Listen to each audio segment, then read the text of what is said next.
everyone, and welcome to another episode of Read and Write with Natasha. I am very happy today to have with me Dr. Steve Feldman, who's a professor of dermatology, pathology, and public health sciences, and is the director of the Psoriasis Treatment Center at Wake Forest School of Medicine in Winston-Salem, North Carolina. His book, which I have it here, Bent Toward Justice, tells the story of Murray Swartzman, a Polish Jew and Holocaust survivor who finds peace in America, but is forced to confront his views on Palestinians after an encounter with an anti Semitic doctor. Wow, Dr. Steve, thank you for joining me today.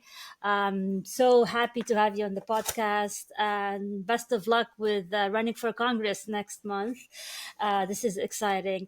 So, Dr. Steve, I think my first question to you is about your book. So, what made you move from medicine to being an author, and what compelled you to write this story? And if you can also tell us a bit about the story. Yeah, I haven't given up medicine. I'm a Yeah. dermatologist. I'm still seeing my patients, many of whom have psoriasis, Okay. and I've done all kinds of research in dermatology, and my experiences in medicine have led me to be with people in other groups, Okay. people who I was told would be really bad folks.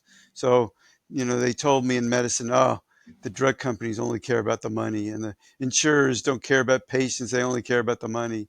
Um, and I'm Jewish. They told me that people in other religions they hate Jews, and they told me all kinds of stuff that you know I got to talk to insurers and talk to them about psoriasis treatment. It was clear that they thought they were the good guys trying to help patients get access to medical care. And if they wouldn't have a problem if it weren't for greedy doctors. Um, I talked to people at drug companies who are inventing the drugs that are making my patients' lives better. They were very proud of the work they're doing. Uh, I'm a Jewish American doctor. I got to speak at the Pan Arab Dermatology meeting in Okay. Riyadh. That was an experience. You know, Arab doctors from all over the Arab world, from what is it, Morocco and Algeria at one end to the Emirates at the other, all of these different cultures, Yeah. different ways of dress, and and but it was in Riyadh, Saudi Arabia, so they put all the men dermatologists on one side of the room, and all the women dermatologists on the other side of the room, and you Okay. can imagine how that made me feel. Yeah. Like I was right at home at my bar mitzvah because Yeah, I I grew know. up in the Orthodox Jewish community of Yeah. the Washington D.C. area, Yeah. and so what compelled me to write this book uh, is my own personal experiences and having seen that Palestine.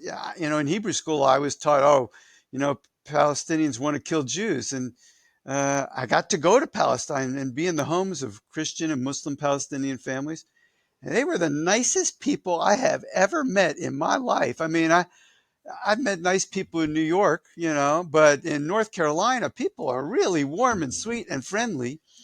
The Persians that I met in going to Iran, got to go to Iran a few times, they were even nicer. But the Palestinians are like people who walk on the same stones that Jesus walked on, because they are the people walking on the same stones that Jesus walked on. They were just phenomenal. And so I have, over the course of time, tried to share with people data that would get them to get past their views of other people as being evil. And I don't know, people don't listen to data. It's kind of like something I learned in my practice. If I want a patient to take a medicine, I don't tell them all the information about how effective the drug is. Oh, 90% of people get a 75% improvement in 16 weeks, or the percentage of people who have side effects. That does not move people.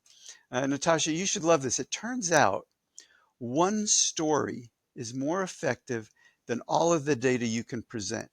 Writers Mm. should take note of this. One story has powerful impacts on human lives. If I want a patient to take a medicine, I just tell them, you remind me of another patient I had. Your psoriasis is so much like theirs. they did great on drug X. I think that's the right one for you. In fact, Oh, I think I wow. saw them in this same room. They were sitting in the same chair you're sitting in now. That one story is more convincing than all of the data that you can give people. And so I have written this book, a single story to try to explain to people what's really happening in this world, that it's not a fight between good and evil. It's a fight between good people on one side, good people on the other side who have terrible misjudgments about the people in the other group. Oh, wow. So this story is based on a real story, correct? Oh, it's barely fiction. Yeah. It's barely fiction. So Okay. I have, unlike most of your listeners who are, you know, creative people. I'm a nerdy test tube science. I got hired in the dermatology department to run a lab. I went to college. I took chemistry, physics, and math course. I do not have creativity. So almost everything in this book is barely barely hidden non-fictional stuff that happened in the real world. So how did you do the research for the book? I just lived my life. I'm I grew up in the Jewish community. Okay. Uh, I went to a Hebrew school that my Okay. grandfather helped to found in Washington, D.C., the Hebrew Academy of Washington. I went to a synagogue in Washington, D.C., an Orthodox synagogue, Beth Sholem, that my grandfather helped to found. My father had been president of the congregation. Um, my whole world was the Jewish community there. I grew up in Washington, D.C., but as far as I knew, there were only two restaurants because there were only two kosher restaurants. And so I grew up with what you see in the book is the story of the Jewish community of Winston-Salem and how they viewed Israel and Palestinians. And so I was immersed in that and could translate that into the book. And then, I had all these experiences in medicine that told me that people in other groups are really nice. And my wife has a lot of family in Israel, and we visited there several times. And they took us on tours of the whole country, everywhere. And I remember we were coming over a mountain, a hillside, and I'm looking out on this bright sunny day over this valley. There's forests on the hillside, and I collected dimes as a child to plant trees in Israel, so I helped plant that forest. Uh, and there's farms and factories you could see across the valley. And, it occurred to me, what they taught me in Hebrew school. Oh, we took this land of empty swamps and deserts and we made it bloom. And it just occurred to me at that moment that 700,000 Palestinian men, women, and children had become refugees. If this had been all empty Okay. swamps and deserts like they told me, uh, where are the Palestinians living? I mean, they never showed me any place where Palestinians had been living. And I thought, something's missing in my understanding of this story. And being a scientist, I started to pull on this thread, and the whole story started to unravel. I heard about a town where atrocities had been committed, Deir Yassin. There you're saying, yeah. Yeah. I heard about another town, Saf, where the Israeli people reported that the Israeli forces, or the pre-Israeli forces, committed atrocities, mass murders, rapes, and things. I remember being on a dermatology list where a dermatologist said, we Jews, we never looted, we never did all these criminal things. And I looked, we did all of those criminal things. And interestingly, being Jewish and having my upbringing, I was only looking at Israeli Jewish sources, right? I Mm. mean, the Israeli Defense Force put out a report in 1948 that was uncovered by Benny Morris, Israeli Jewish historian, and the report listed the reasons Palestinians fled their homes. Now, I was taught Palestinians fled because they wanted to kill us Jews to make it easier to kill Jews. But the report said the number one most important reasons Palestinian families fled was because we Jews forced them out of their homes. And then the second most important reason was we Jews forced them out of their homes. And the third most important reason was we Jews forced them out of their homes. I mean, all this stuff nobody had told me is the prime minister of Israel, Yitzhak Rabin, had an autobiography. And in it, he talked about expelling 50 to 70,000 men, women, and children from the towns Lida and Ramla that became the Tel Aviv airport. Uh, this was so inconsistent with anything that I had learned growing up. Um, but you hear this story being told in the book. Um, and so I went to the local rabbi in my community with this information, thinking, this guy, this rabbi is the most progressive rabbi on the planet. He doesn't wear a regular prayer shawl, a talit. He wears a rainbow colored one. And unlike my Oh, Orthodox synagogue, he has a guitar that he plays during the services. yeah. And when North Carolina wants to restrict what bathroom people can go to based on, their assigned gender at birth, or, when they, or stuff like that, he will be on the front lines of the fight against that. And Oh, I thought, wow. okay, well, he supports Israel now, but once he learns this stuff, he's going to see that we should be supporting Palestinian families in equal measure. Well, I went and talked to him, and he didn't. Mm, He was just like the rabbi in the story. That yeah, he learns the truth, he learns to understand, and it does not move him. It does not change his heart. But to the Holocaust survivor, to the man of principle, who while devoted to Israel based on what he thought of Israel's founding, he is absolutely committed to ending injustice because he understood what the lesson of the Holocaust was. The lesson of the mm, Holocaust was not that Jews should never be mistreated. The lesson of the Holocaust was that nobody should ever be mistreated. mm, And once he learns these things about Israel, and he goes and he meets Palestinian families, as I did, and he sees that their kids are just like the Jewish kids he knows in the synagogue. You mhm, know, they one of the most one of the things I'm sort of almost embarrassed that I used to believe was they told us this story that Golda Meir, there's a Golda Meir quote, Golda mm. Meir, Prime Minister of Israel, and I don't know Yeah, that she actually said it, but the quote is something like, "We'll have peace when Palestinian mothers love their children more children. than they hate us Jews." This is the most racist thing you could say about a group of people, that they don't love their children more than anything. I'm pretty sure I've been all over the world. Mothers love their children more than anything. If somebody said, well, black mothers don't love their children as much as they like drugs or watermelon or fried chicken, you'd say, man, that is like the most racist thing you Racist could thing, yeah. possibly say. But people, it's amazing that people can't see it. Yeah, I mean, thank you for for sharing this. I'm just curious. I try not to get too political on this podcast, and try to focus on the writing process. And But my question is, how was this book received in the community, and what kind of feedback did you get? As we all know now, the Middle East is in the forefront of the news, and things are going from bad to worse, and there are really strong opinions on both sides. And again, without taking any sides, I just want to understand the feedback that you got, the good and the bad, and how did you deal with it? Yeah. I wrote a book on the facts like 15 years ago, a book called Compartments, how people in two different groups will systematically develop misjudgments about the people in the other group. And it had an influence on the Presbyterians Middle East Study Committee, but it really didn't change the world, right? Mm, And I, I self-published the book because I couldn't find a publisher. This time, with my story that I hope would move people, I'm like, okay, I learned my lesson. Self-published books don't go anywhere. So I tried to find an agent. I spent like a year, waiting to find it. Finally found an agent. Agent took, I don't know, another year to find a publisher.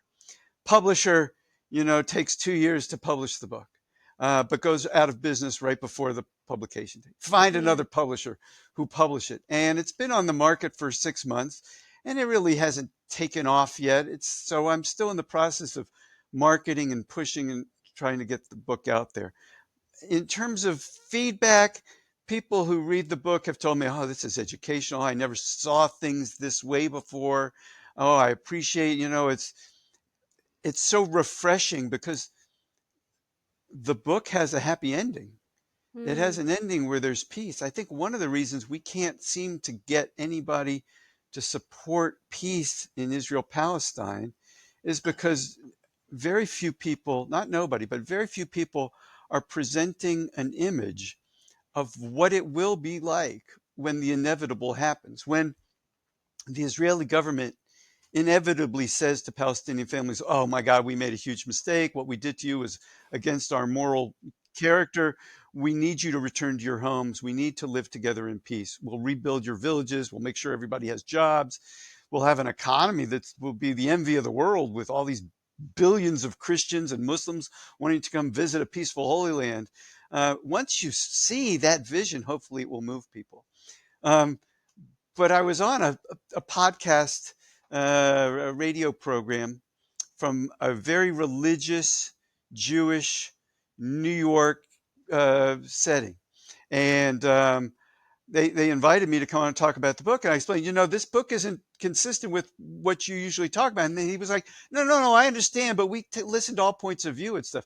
And so it was great. He had a call in program and people are calling me a traitor and, Hmm. don't know what I'm talking about. But I understand where they're coming from because I used to be that person, right? I grew up in the Hebrew school. I was taught everything that they were taught. They are the people who you read about in the beginning of the book who haven't yet seen, the full story. Steve, we chatted before recording, but I've been following your work for a while, and you've been vocal about your ideas for I think over 20 years now or so. So you've. I just want to ask about the feedback that you got 20 years ago compared to now. Things escalated. Do you think there is more understanding now, or on the contrary, people are more hateful towards each other? Are you more hopeful or less hopeful? I mean, for me, like what I've seen, especially among the, let's say, Gen Z, and if you look at TikTok, and I've never seen this kind of narrative before when it comes to Palestinian issues, and it's mostly among Gen Z, but I've never seen, let's say, an Asian student, a black student, all of them with the kofiyeh, which is like, this is my granddad. He's wearing a kofiyeh right there. And I was like, huh? Like, what's happening? Why is, all these people suddenly wearing kofiyeh? And I've been in the US for um, 20 years now, and I've never seen this kind of narrative, like change of narrative. Do you see that, or is it only a Gen Z thing? Oh no, I think you're absolutely right. I think it's the title of the book, right, is Bent Yeah, Towards Justice. yeah. There's that line Martin Luther King said about the arc of the moral universe is long, but it bends towards justice. Mm, And I think it's inevitable that we're going to see justice. Um, you're right. I think the young people are moved. I think half the Democratic Party. This is why the Democrats are going to have a hard time winning the election this year, is because half the Democratic Party is thoroughly against the mistreatment of Palestinian families and realizes that there should be peace, security, justice for Israeli Jews and Palestinian non-Jewish families in completely equal measure. I don't think we're seeing a rise in anti-Semitism. It's being interpreted as anti-Semitism. mm, What we're seeing is a rise of the values of everybody, which is to treat everybody equal, but now with the realization that Palestinians have been mistreated all of this time. And so in Congress, we didn't used to see in Congress people, speaking out against what Israel was doing, and now we see it vociferously. I think we saw over the last 20 years how gays are treated in America changed dramatically. And I think we're seeing the same shift in Israel-Palestine issues. hmm. So speaking of Congress, so you're gonna run for Congress. What do you hope to achieve when you're a congressman? And you're running for the state of North Carolina, correct? Yeah, Okay. yeah. So what I hope to achieve even before getting into Congress is for people to see a loud Jewish voice speaking out for peace, justice, security for all the people living in the Holy Land, whether they're Jewish or not Jewish. I think Hmm. that's a critically important message to get out. I want to be a voice that talks about even the broader principle that we're talking about here, which is how people in different groups get misjudgments about each other. Hmm. I was brought up thinking, being taught the Russians were evil. They tried to put nuclear missiles into Cuba that could strike America. on before we'd have a chance to react. And Kennedy was able to get the Russians to get those missiles out of Cuba. You know how he got them out? We had put our nuclear missiles into Turkey first, and all we had to do was remove and so I see the same thing happening now with Ukraine, and how we um, we put into place stuff that led to this by threatening to put German and American tanks on the Russian border by trying to get Ukraine into NATO. If you put Ukraine into NATO, our troops end up on their border. The Russians are just doing what we would have done if China tried to put their tanks into Mexico on our border.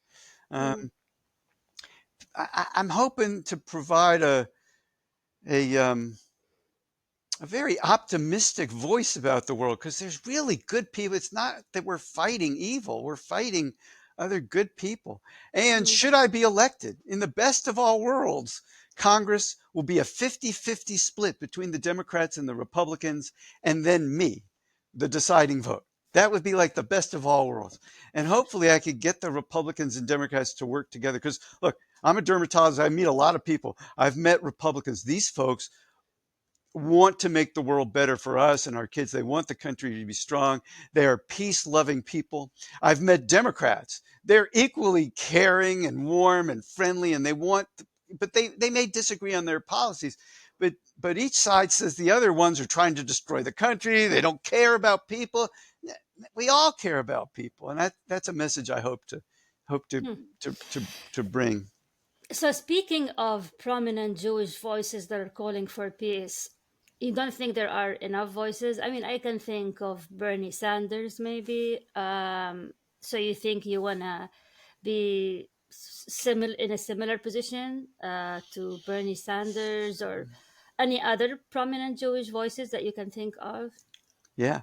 Bernie Sanders didn't go far enough. There's another Jewish congressman, if I'm not mistaken, Mark Pocan out of Wisconsin, who's understanding of the issues. And um, there are Jewish voices out there. I think it's the Jewish Voice for Peace group is the most Mm, amazing group, fastest growing Jewish organization in America, absolutely committed.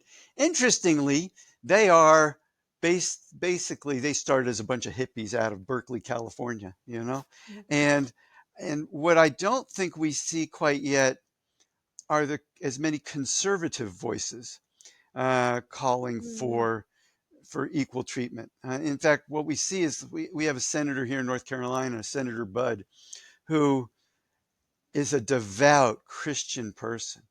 And I'll tell you, Christianity talks peace. And Bud, I am absolutely certain he's as loving a human being, more so than I am. I'm sure he's as devoted to peace as I am, maybe more so. And he's talking about we got to kill people in order to get to peace. And I'm like, no, yeah. we don't need to do that. We can be conservative. We can want fiscal responsibility in our government. You know, um, we can want to bring the deficit down, and you don't have to be, a progressive socialist to think that it's wrong to kill whole entire Palestinian families all at once, or to think that or to realize, you know what, that doesn't make us safer. I mean, Mm, you wouldn't, the whole essence of Judaism is not to do to other people what you wouldn't want done to yourself, or the Christian version, treat others the way you would want to be treated. yeah. Or it's in one of the hadith, you're not really a Muslim, if I'm not mistaken, unless you want for your brother what you want for yourself. It's across every religion. Yeah. And people don't, they think, oh, we're going to get to peace by being violent. Would we be peaceful if people were violent towards us? I don't think so. Mm, hmm. So, okay, so you've been promoting this book on podcasts and other platforms. Where did you get the most success in sending your message? Um, yeah, I don't know where I've had the greatest success at this point. Um, so far, what the successes I've had have been small.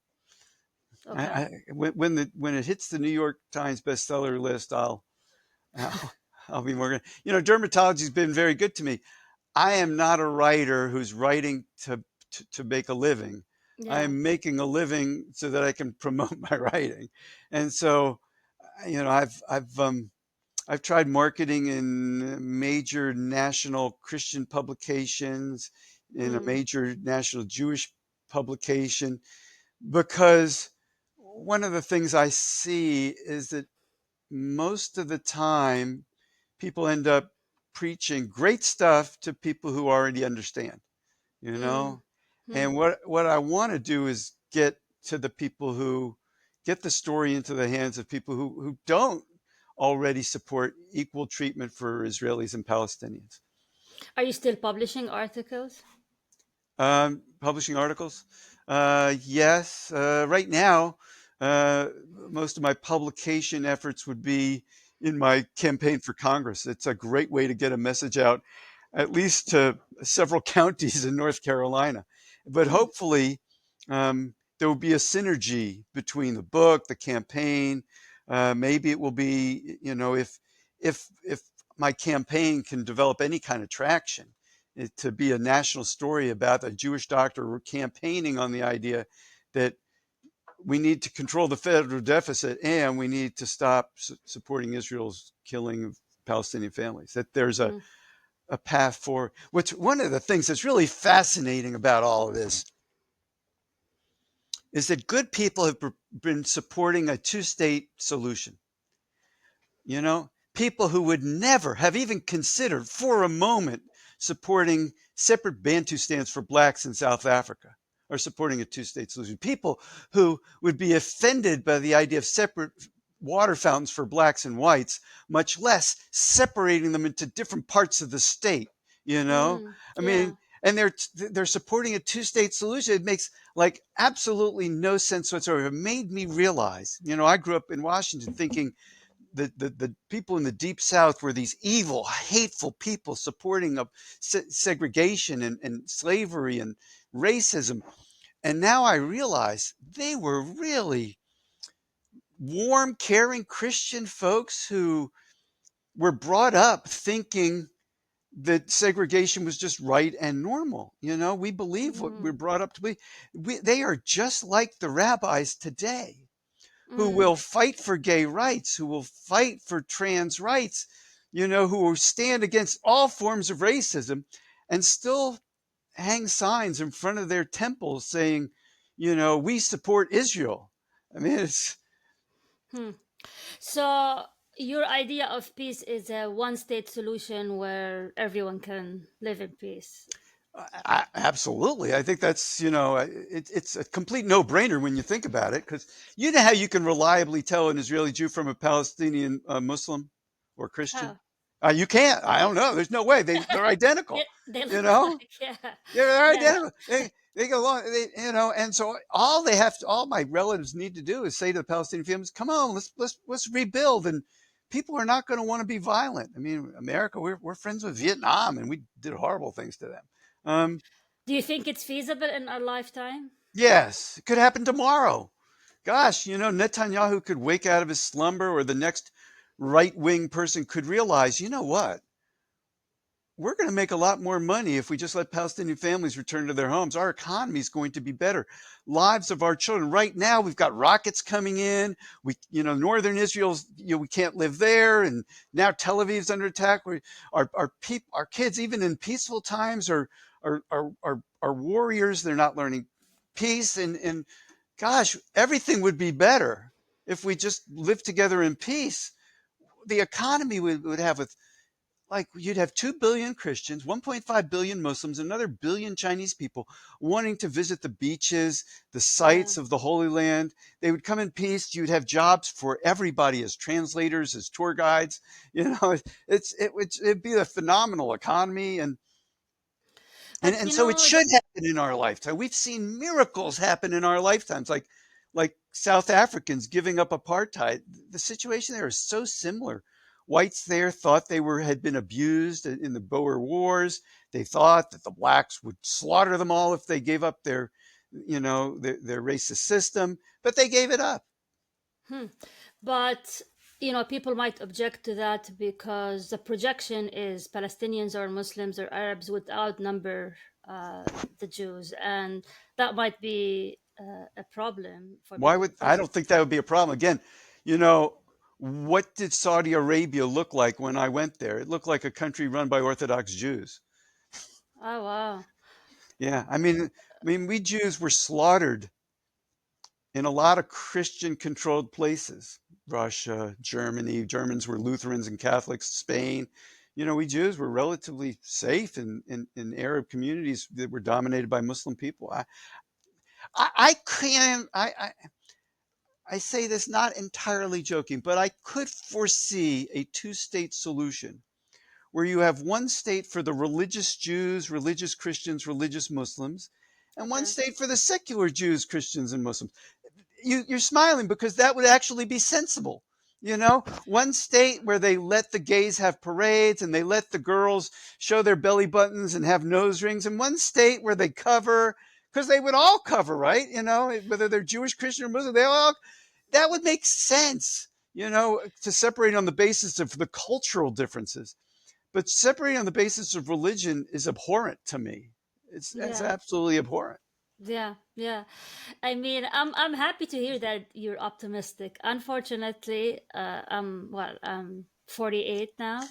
I don't think we're gonna see peace in my lifetime, unfortunately. And well, maybe you can change my opinion, but I'm happy to hear that you're optimistic, and I think we'll see a solution at least in our Let me tell lifetime. you the power of one story. A Okay. couple of years ago, I was trying to keep up with you young people in a CrossFit class. I'm All not that right. young. I'm almost The, 50. the, So, the workout of the day okay. was like rowing and back squats, as many as you could do for like 10 minutes. I'm trying to keep up with you young people. And, and on the very last back squat, I felt something pop in my back. Okay. All right. So I thought, oh, that can't be good, but it didn't hurt at the time. I was invited to speak on dermatology stuff in China, go in Okay. four cities in China. I'm walking down the street in Shanghai and I tripped. And I thought, oh, the sidewalks here must not be level, but they looked okay. And then I tripped again. A few seconds later, I'm like, oh, the sidewalks are not a problem. I have foot drop. My foot is just dropping and it's tripping me. And I thought, well, maybe I'm just old. So I come back from China, again, 18 hours sitting on the plane, come to work. That disc in my lower back that popped found the sensory nerve and caused this Ouch. intense sciatica Yeah. pain. But Yeah. I'm so stubborn. Even though I can't move, I just get in a wheelchair and I let my minions wheel me from one patient to the other to see my Okay. patients. I go to the urgent care center, and I don't know if this is the best way to get narcotics from an urgent care provider, but I grab them by the lapel and I'm like, give me narcotics now. They Yeah. gave me narcotics. I couldn't sleep at night. So what do? I read up to date on how to manage the pain. It says do physical therapy. That's not what I want to hear. I want to hear there's a surgical procedure, not a new one, an old one that they have a lot of experience with, that will provide 100% immediate pain relief with no risk and no downtime from work. It doesn't say that. It says do physical therapy. So I look up the articles that this online up to date medical journal sites, and they have studies proving I should do physical therapy. That's not good enough. I do my own literature searches and I find more trials, and sure enough, it's proven beyond any shadow of a doubt that I should do physical therapy. So I come to work one day, I'm doing physical therapy. I come to work on my walker, and my partner, the skin surgeon, says to me, Steve, you look terrible. What's wrong? I go, oh, I got this lumbar disc. It's so painful. He says, Steve, I had a disc in my neck. It was affecting the motor function of my hand. I went to the neurosurgeons, and they gave me prednisone, and I felt better right away. Okay. So on the one hand, the nerdiest person you've ever encountered in your life, most data-driven medical scientist type, has read all of the evidence proving the best he can do is physical therapy. And he's got Sorry. Yeah. one story from somebody he has nothing in common with. I have a lumbar disc. That guy had a cervical disc, right? I have pain. He had motor dysfunction. I'm a medical dermatologist. He's a skin surgeon. We have nothing in common. He says, take prednisone. What do you think I did? You did. You took Yeah, it. I took the prednisone. I called my gerontologist right away. I'm like, I need prednisone now. So I'm prednisone before the day was over. One story.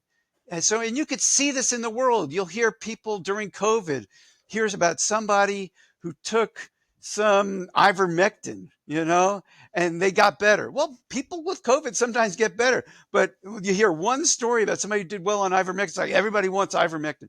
One story has the power to move people. And that's why I'm optimistic that if people read this book, they're going to go, oh, it's not what I thought it was. Hmm. Well, I teach this to my students. I ask them, did you know that the medical literature reported that before 9/11, the sanctions we posed on Iraq killed 500,000 Arab children? Yeah. And my students are like, what? I never heard that. What are you talking about? So I show them this 30-second clip from 60 Minutes where Clinton's Secretary of State, Madeleine Albright, is being interviewed by Leslie Stahl. Leslie Stahl says to Madeleine Albright, we've heard that 500,000 children have died. That's more children than were killed in Hiroshima. And is the price worth it? And Madeleine Albright responds, it's a hard choice, but we think the price is worth it. 500,000 children. I don't know. Maybe it was only 50,000 children. Who knows the numbers? May only been 50,000 children. But they didn't attack us on 9/11 because they hate our freedom. You know. Yeah. Yeah. So, okay. What does the future hold for you in terms of storytelling? I know you're gonna get into hopefully you get into Congress, but in terms of storytelling, do you plan to publish more stories? Do you plan to continue on this path, or is this a one-hit wonder? That's a great question. Yeah, I would like. Part of me would like to, for there to be children's books that communicate this idea Mm, that people in other groups are really just good folks just like us, that we need to see, you know one of the most amazing things is the power of selection bias to impact people's thinking, right? I'm Jewish. I don't know any Catholic priests. If I'd read newspaper stories on the cover of the newspaper about a Catholic priest, what do you know about that Catholic priest already? Well, that they're a pedophile, right? I mean, that's the only thing you're going to see. You're going to see story after story, and you're going to believe that yeah, Catholic priests are all pedophiles. When I don't know, they're not all pedophiles. I don't know if it's one in 100, one in 1,000, one in 10,000. Could be less than that, but they'd be the only ones you'd ever hear about. And those stories have an enormous impact on people's thinking. I think as a storyteller, I may have fewer books in me, but a greater realization of the power of story to change people. I had a big failure just last night. A neighbor put on an event to support my campaign, and I explained, why I was running in terms of the data. I didn't tell them one story. If hmm, I'm on the campaign trail, I'm going to be a storyteller.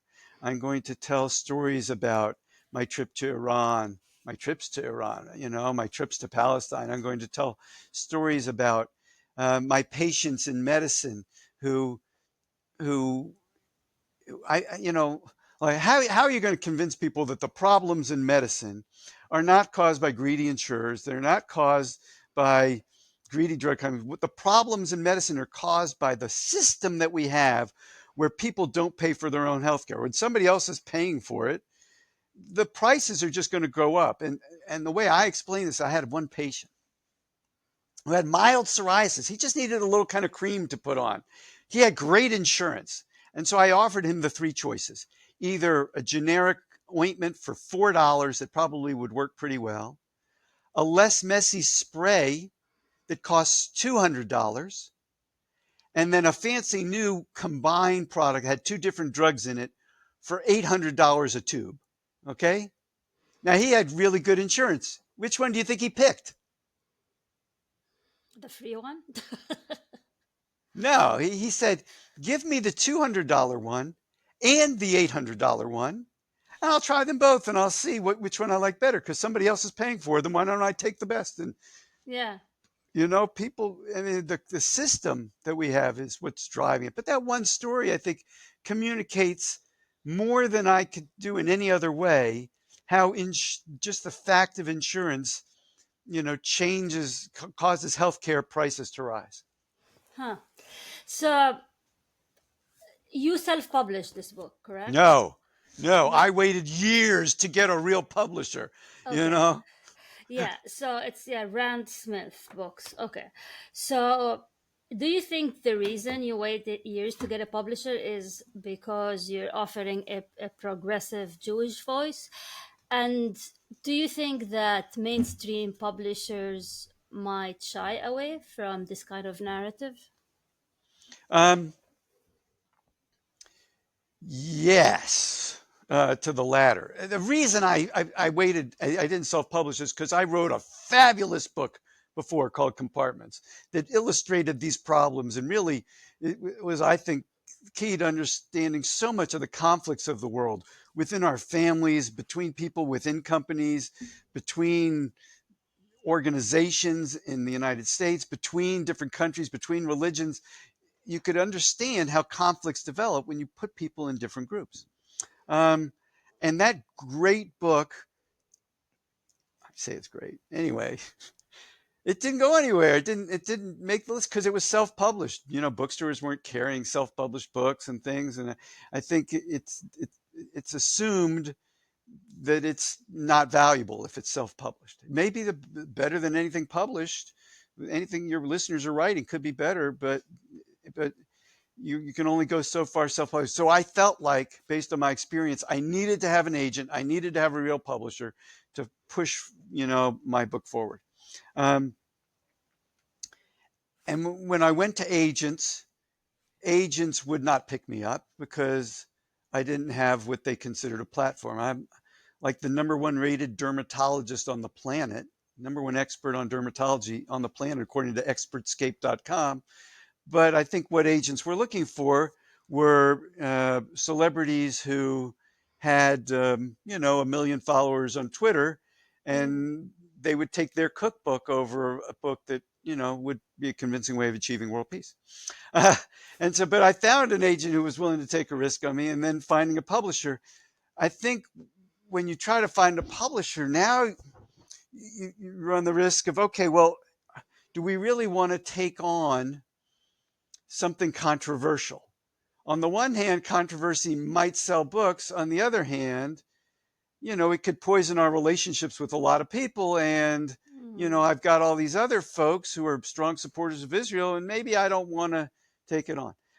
I don't, I assume, I assume that the letters I got in response to what I wrote were honest letters. I think they probably were. Say, hey, it's a great topic, but it's not right for me. Mm. Okay. Okay. So you don't think there is some sort of a renaissance now among the publishing company about the importance of pushing these kind of, let's say, different narratives than the mainstream narrative? Yeah, I mean, there are niche publishers out there doing it. I'm blanking on their names, but you can look to see who's publishing this stuff, and you'll see that there are publishers, but the mainstream folks, I don't think they see it as the cash cow. Uh, it's the situation sort of reminds me of Obama and marriage equality. I think he couldn't push for it. The people had to push him to push for it. I don't think publishers are going to push people into buying pro-Palestinian, equal treatment for Palestinian material. I think the people are going to have to bend towards justice before they get the publishers to do it. What if Bernie Sanders publishes something? He would Yeah, probably get a I, book I deal. think Bernie Sanders, Bernie Sanders, as good as he is, he's not all the way along. God, I love that man. Uh, but even though I disagree with his politics, I would have voted for the guy because I love him. I think uh, love and stories trumps uh, data and policy. In many Yeah. ways. Yeah. Yeah. I love, before we conclude, I just want to say I loved what you said, that stories trump data, and I know that since I'm a storyteller, and sometimes like I give a talk or I listen to a talk and I don't remember anything. The only thing I remember is one story they told about their son doing something or their grandmother, and that's the only thing I would remember. Like the 1 hour of PowerPoint presentation, nothing, and you just only remember the story. So I think Yeah, that's like a nice message to conclude with, especially since you're a scientist and data is your your bread and butter. So that's yeah. fascinating. You look at a great TED talk. I don't care if it's about, you know, nuclear physics, right? Yeah, If there's a, it's got to have a story. yeah.